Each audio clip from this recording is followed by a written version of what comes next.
नमस्कार, बुलेटिन में आपका स्वागत है। मैं हूं आपके साथ सुकन्या सिंह। सीट शेयरिंग को लेकर भले ही जेडीयू बीजेपी में बराबरी का फॉर्मूला फाइनल हो गया हो, लेकिन लगता है इससे सहयोगी दल इत्तेफाक नहीं रखते। कम सीटें मिलने से आरएलएसपी अध्यक्ष उपेंद्र कुशवाहा की नाराजगी खुलकर सामने आई है। ऐसे में उपेंद्र कुशवाहा को अमित शाह ने मुलाकात के लिए दिल्ली बुलाया है। दिल्ली पहुंचे उपेंद्र कुशवाहा अभी बिहार बीजेपी प्रभारी भूपेंद्र यादव के आवास पर पहुंचे, जहां सीटों के तालमेल को लेकर उनकी बात हुई। सीट शेयरिंग पर कुशवाहा की अमित शाह से भी बातचीत होने वाली है। माना जा रहा है कि अगर सीटों पर बात नहीं बनी तो कुशवाहा पीएम मोदी से भी मिल सकते हैं।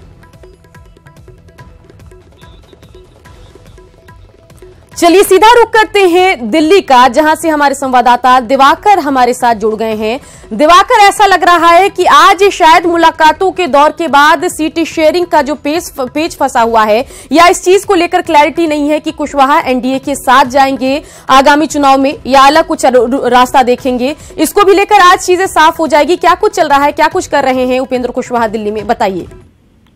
देखिए, उपेंद्र कुशवाहा से अब से थोड़ी देर पहले भूपेंद्र यादव के साथ मुलाकात खत्म हो गई है।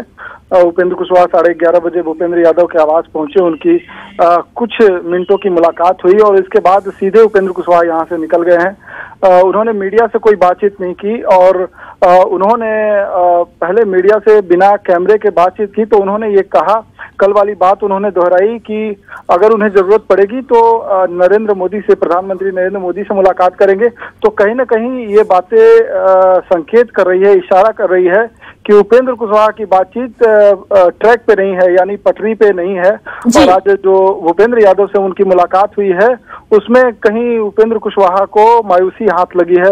उपेंद्र कुशवाहा यहाँ मीडिया से बातचीत नहीं की और वो सीधे यहाँ से निकल गए।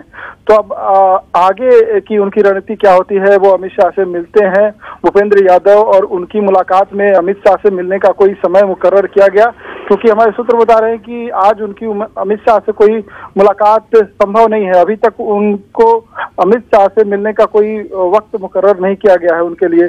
तो अब उपेंद्र कुशवाहा क्या करेंगे और आगे की रणनीति उनकी क्या होगी, अब देखना होगा। उन्होंने हालांकि अभी मीडिया से कोई बातचीत नहीं की। मिलने से पहले भूपेंद्र यादव से उन्होंने जरूर ये बताया बिना कैमरे की उनकी अगर मुलाकात जो अमित शाह से होती है और बिहार बीजेपी प्रभारी भूपेंद्र यादव से होती है, वहां कोई बात नहीं बनती है, तो उनकी एक आखिरी मुलाकात प्रधानमंत्री नरेंद्र मोदी से हो सकती है।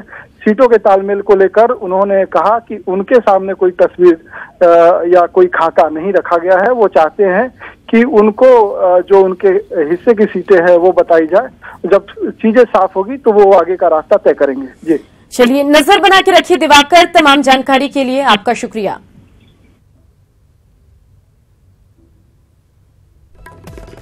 तो बता दें कि एनडीए में इतना तो साफ है कि बीजेपी जेडीयू बराबर सीटों पर चुनाव लड़ेगी, लेकिन आरएलएसपी और एलजेपी को कितनी सीटें मिलेंगी उस पर अभी संशय बरकरार है। पहले नीतीश कुमार ने दिल्ली में जाकर मुलाकात की और फिर ये ऐलान किया कि बराबर की सीटों पर जेडीयू और बीजेपी चुनाव लड़ेगी। अब उपेंद्र कुशवाहा दिल्ली में है, मुलाकातों का दौर आज चल रहा है।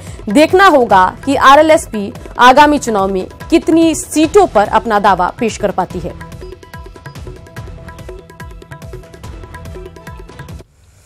तेजस्वी यादव की संविधान बचाओ न्याय यात्रा दूसरे चरण की शुरुआत से ही विवादों में घिरती दिख रही है। आपको दिखा रहे हैं तेजस्वी की न्याय यात्रा की 5 तस्वीरें, जहां वे अपराधियों और बाहुबलियों के साथ दिखाई दे रहे हैं। सिवान में तेजस्वी यादव ने सजायाफ्ता शहाबुद्दीन के दर पर हाजिरी लगाई। वहीं 23 अक्टूबर को गोपालगंज में सर्किट हाउस में उनकी मुलाकात अपराधी सुरेश चौधरी के साथ हुई और सेल्फी भी उनकी वायरल हुई। मोतिहारी में तेजस्वी यादव की यात्रा के दौरान कुख्यात राजन तिवारी और बबलू देव ने सोने का मुकुट पहनाकर उनका स्वागत किया था। और आज नवादा में उनकी न्याय यात्रा है, लेकिन यहां भी नाबालिग से रेप के आरोपी आरजेडी के निलंबित विधायक राजबल्लभ यादव की तस्वीर लगी है।